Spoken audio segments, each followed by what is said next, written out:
Hello again.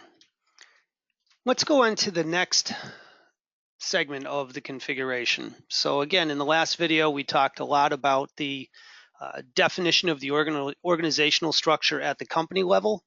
Now let's take a look at the warehouse level itself. What's important to understand is that as we take a look at the organizational structure, there are a lot of different options and entities, if you will, or entries that we can have in the organizational structure. As you look at a typical warehouse, we have zones. We have beneath those zones, we have specific locations. And then we may have like a shipping dock, a loading dock, etc.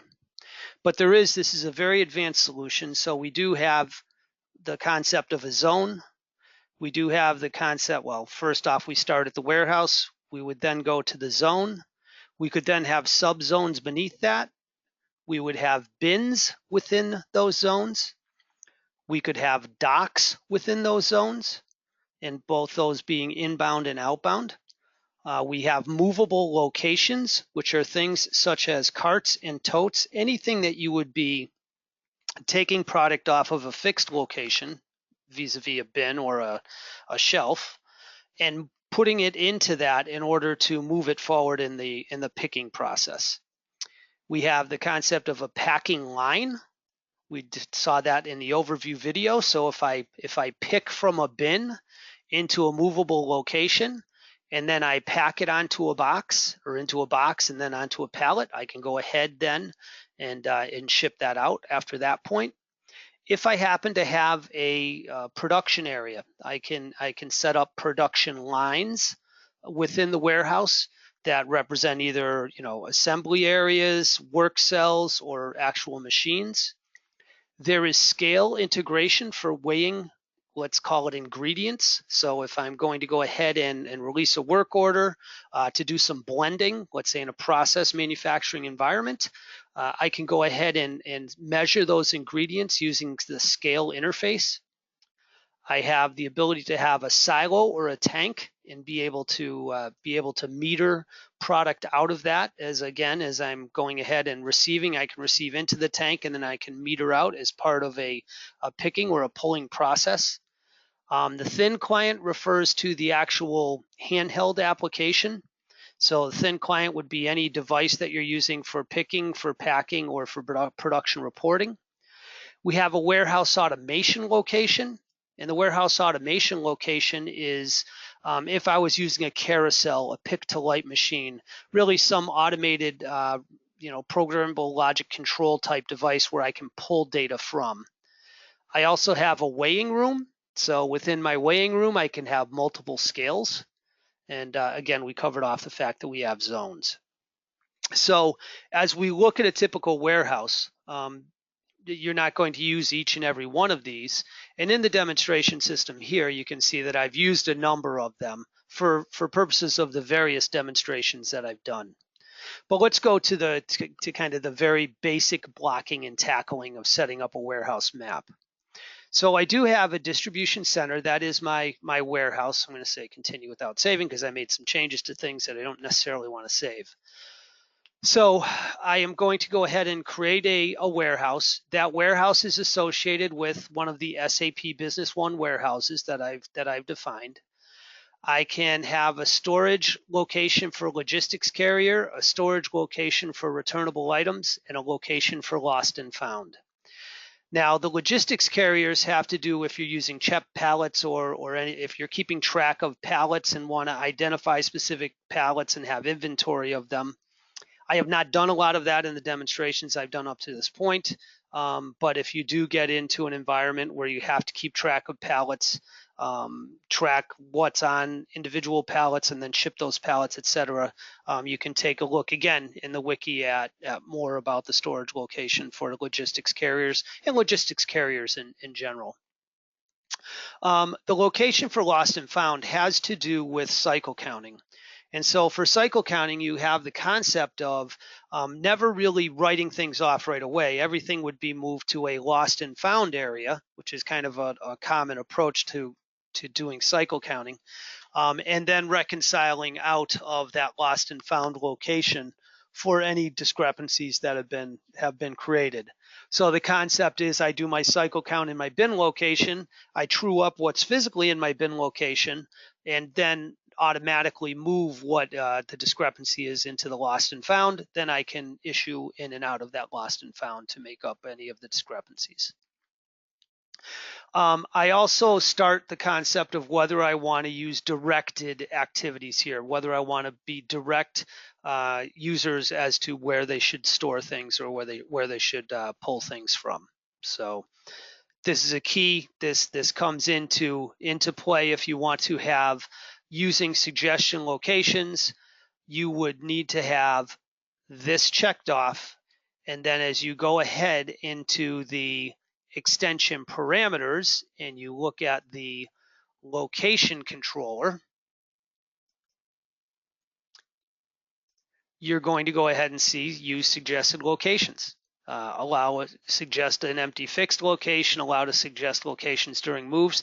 So this whole concept of being able to direct somebody and making recommendations on locations is a combination of the location controller as well as the definition of the warehouse itself. Key things to understand as you're going ahead and setting the system up and trying to understand it. I highly recommend that you take a look in the Wikipedia for location suggestions. There's a whole diagram as to, well, actually, let's take a look at it. So if we want to go ahead and take a look at location suggestions,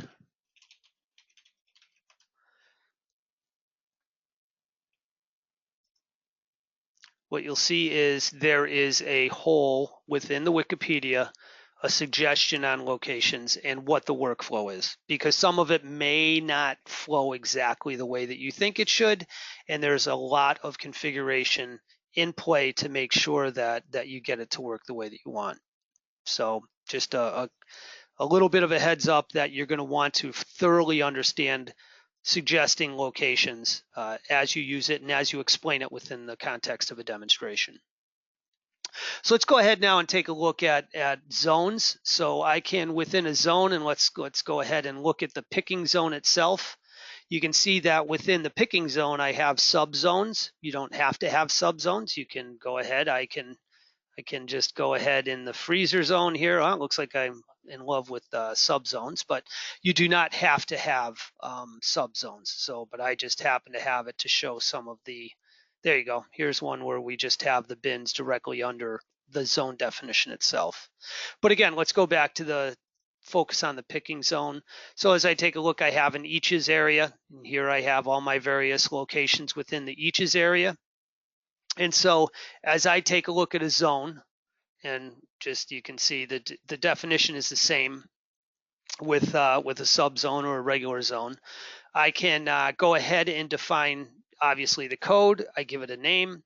I can define whether I want to use it for zone picking. So there's different types of picking within the picking options, and one of them is zone picking. So you can log on to a zone and pick the orders that are in that zone. Whether I want to use that zone for picking, and then whether I want to go ahead and define this as being a specific zone type. And zone types go into then defining some default locations for putting product away. So as I take a look at, if I go to my refrigerator zone, I believe I have this as being a refrigerator zone. Now, if I were to go ahead and just take a look quickly, if I click on the inventory button on one of the bin screens, it's going to go ahead and launch the inventory report. Here you can see I have some finished sausages in there, but if I want to go drill back into the item master, again, we'll just kind of drill back to the item master within SAP Business One. I can see in my Produmex tab, I can go ahead and define default zones or zone types where I want product stored. So again, this comes into play when I'm going to go ahead and using location suggestions. If I want these finished sausages to be in the refrigerator zone, I can go ahead and do that. Every time I receive it, it's going to go ahead and suggest that I put them in the refrigerator zone. And what that's really doing is going ahead and telling me, let me close a couple screens up. It's really telling me that I want it in one of these locations. So again, a number of different ways in which I can kind of direct the system to tell me, but one of that is in using the zone type. Okay, so back to just kind of the bin definition itself. So as I take a look at the bin definition, there are a number of different parameters that exist on each one of the bins. Just to, you have your code, you have the name of the code. This is really just kind of a row bay level type configuration of a warehouse rack. I can indicate whether it's active, whether it's a pick location, meaning I want to be able to pick out of it, whether it can be a destination for picking. So if I have a kind of a staging area that I also want to pick out of, but I might want to forward pick into that, I can use this can be a destination for picking. Can be lined up, has to do with the manufacturing aspects of the system and whether you can go ahead and have a number of these different locations lined up to be able to be consumed within a production order. You can indicate whether you want it to be part of priority picking. So if I had, let's say, some real high speed areas that I wanted to be able to define as part of my priority picking scheme, I can do that. I can give it a sequence, which is my travel sequence. So as I take a look at this location, it's sequence 10. As I look at this location, it's sequence 20. As I look at this location, it's sequence 30. So it's that travel sequence that I can define. I can have a location type, so there's a lot of different location types. So if I wanted to say that I had, if it was a Euro pallet rack, if it was a full pallet rack, a double front to back rack, if I wanted to have definitions of those different location types, I can do that. As I take a look at the rest of it, I can say block move when location is not empty. So that means I want to go ahead and do a pick to empty or pull to empty on that particular location, empty it out before I put anything more in it. I can define whether I want the stock from being used during the picking process. So what this is when I go ahead and create my pick request, it's going to go ahead and ignore the availability of any stock that's in this particular location. Again, a lot of different scenarios of whether, I don't think you would necessarily have a pick location that had its stock blocked from being used in the picking process, but maybe there's a test location where you don't want it to be picked, but you also don't want it to appear as some available stock for picking. Max logistics units is if you leave this blank, then it's really an unlimited capacity within that particular slot. If I'm storing cases there, it may be that I can store 48 cases there. If it's a pallet rack, maybe I can only store 2 pallets in that. If I have, if I'm storing eaches in there, maybe I can store 248 eaches in there. So that has to do with kind of putting some constraints on the amount of what product you can put into a particular location. I also have whether a bin can be fixed. A common concept across all the WMSs in the business one space, actually within the WMS space. So I can define what item, what the minimum quantity is, what the max quantity is, and what the replenishment quantity is. Really critically important to understand about replenishment is that the system does have what we call a replenishment robot. And so that, again, as we take a look at our extension parameters, and I'm just going to go ahead and say move on without saving, but if I look at my replenishment robot, if I have picks, there's my replenishment generator. If I want, this would be a bat job that you just had running on a scheduler on your task manager in Windows. And this again now defines how am I going to, when I'm going to replenish one of those locations, when I'm going to replenish a picking location, what are the behaviors that I want? So do I want to close open orders? So if I'm running this every 3 hours and I have replenishment orders that don't get fulfilled, I want to wipe those others, the remaining open ones out, because I want a fresh look at the inventory and what its status is and what its position is before I create any more move orders. I can take a look at pick list days. If I've generated pick lists, how many days out do I want to consider for the replenishment? Do I want to remove the SSCC on execution? Do I want to select a zone before I go and pull the replenishment orders? And then this is talking about how am I going to take a look at stock in terms of age and selection. So it's going to do FIFO type processing here.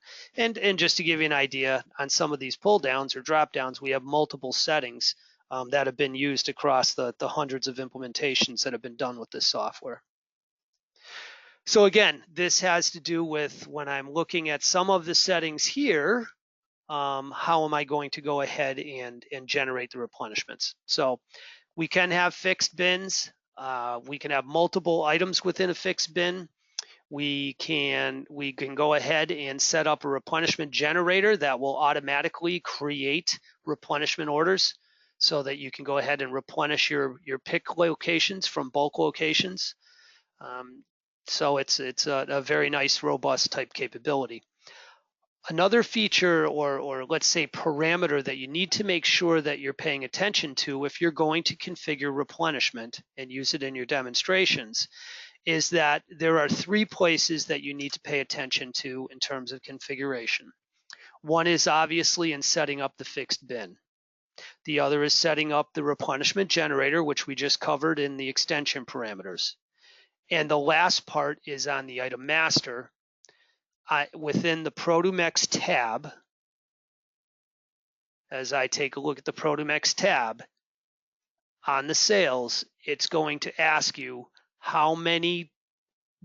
what quantity do you want to have on pick locations. So you can either set up fixed bin locations, as was demonstrated in the location definition, or if you just want to have replenishment onto pick locations in general, making sure that you always have some of this product available in pick locations that aren't necessarily fixed bin locations, you can go ahead and define that quantity here. So let's say I always wanted 96 available in pick locations. Or let's say I always wanted 148. So as I take a look at that, and if I go back to my organizational structure, it's always going to keep a minimum of 24 here. And if I had, even if I had 192 here, that would fulfill my 148 example that I had on the item master. Let's just do that a little differently. Let's go ahead and say we want 292 or 298 in pick locations. Then if I was taking a look at this, it would fill this up to 192. It would then find another pick location to make sure that I had the other 106 in another picking location. So again, just different ways to be able to handle replenishment, very flexible and again, very applicable to the various scenarios that you have. As I take a look at the quality status at the location level, I can set a quality status on a particular bin. If this happened to be a quality control bin and I wanted everything in quarantine that flowed into this bin, then anytime I moved anything into this bin, it would automatically be given a quality status of quarantine. So again, just some really nice ways to be able to control and handle some of the, what I'm going to call inventory availability, because if I want to quarantine things, I may not have them physically quarantined. I may just move them into another part of the warehouse, and they may not be physically quarantined, but at least as far as the system's concerned, from an availability perspective, it's quarantined. Okay, so that really handles the first portion of the first tab on location definition. Let me just go ahead and set that back. Then we have cycle counting, and cycle counting itself is pretty strong within the system. And so as I take a look at a location, I can indicate whether I want this location to be part of cycle counting or not. Do I want it to the location to be counted during other operations? I learned this in a very difficult way, never to check that box. because it's just there's too much going on in the system. What this is intended to do is to say, if you have a pick list open and in process, do you want this bin to be counted? And typically that will, I don't know, it'll actually lend to a little chaos, especially in a demo. I mean, it could be something that's an okay setting to put in place in reality within a physical warehouse, but when you're doing a demo, not a good thing to have checked. If I need to flag something right away, I can go ahead and just flag that location as needing to be counted now. I also, and this is usually pretty popular, I can count after a number of days. So if I'm setting up cycle count processes to go ahead and cycle count every 30 days, I can set it at 30 days, 60 days, 90 days, etc. Or I can count after a number of operations, meaning that either picks or pulls from this particular bin would count as an operation. Again, be careful of these as you're doing demos, because you can end up with being prompted to do a cycle count in the middle of a demo when you're not expecting it. So as we take a look at that, that's part of the cycle counting. When you do have a location locked, and we'll talk a little bit about that in just a moment, it will tell you what user locked it. And if you're logged on as manager, you can unlock a bin from being cycle counted. As we look at put away, this is different put away zones that you can set up. This is where you can get extremely granular in terms of the put away recommendations.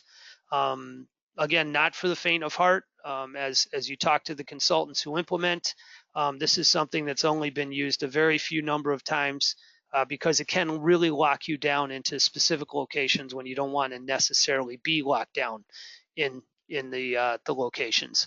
As I go ahead and look at this, I will oftentimes just say, you have different ways that you can set up the zones to be prioritized for being put away, and then I have a put away sequence that is different than the actual picking sequence.